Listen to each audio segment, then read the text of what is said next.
یہ کہانی ہے ایک شیر اور دو بلیوں کی۔ ایک دن ایک جنگل میں ایک بہت ہی طاقتور شیر رہتا تھا۔ یہ شیر جنگل کا بادشاہ تھا اور سب جانور اس کی غلامی میں رہتے تھے۔ شیر کا دل اچھا تھا اور وہ جنگل کے تمام جانوروں کے ساتھ اچھے تعلقات رکھتا تھا۔ ایک دن دو چھوٹی سی بلیاں جنگل میں آئیں۔ یہ دونوں بہت ہی اچھی دوست تھیں اور بہت محنتی تھیں۔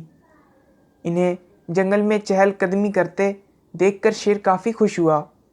چند ہی دنوں میں ان دونوں بلیوں نے جنگل کے تمام جانوروں کے دل جیت لیے۔ شیر نے دونوں بلیوں کو دیکھ کر اچھے دل سے استقبال کیا اور ان سے دوستی کا اظہار کیا۔ بلیاں بھی شیر کو پسند کرنے لگیں اور وہ دونوں جانوروں کے درمیان دوستی مضبوط ہو گئی۔ ایک دن جنگل میں اچانک ایک بڑی مشکل پیش آئی۔ ایک شیرنی نے اپنے بچوں کو ہرن کے پاس چھپا کر چھوڑ دیا تھا اور اس نے جنگل کے قریب ہرن کے آنے کا خطرہ محسوس کیا۔ اس پر شیرنی نے جنگل کے حکمران شیر سے مدد مانگنے کی پیشکش کی اور اس پر شیر نے بھی ان دونوں بلیوں کو اپنے ساتھ شامل کر لیا۔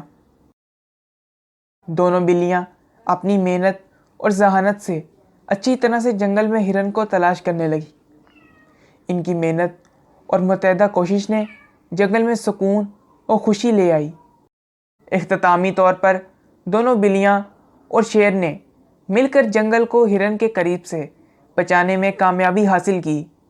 ان کی یہ محنت اور دوستی نے جنگل کو ایک محفوظ اور ایک خوش بھرا مقام بنا دیا۔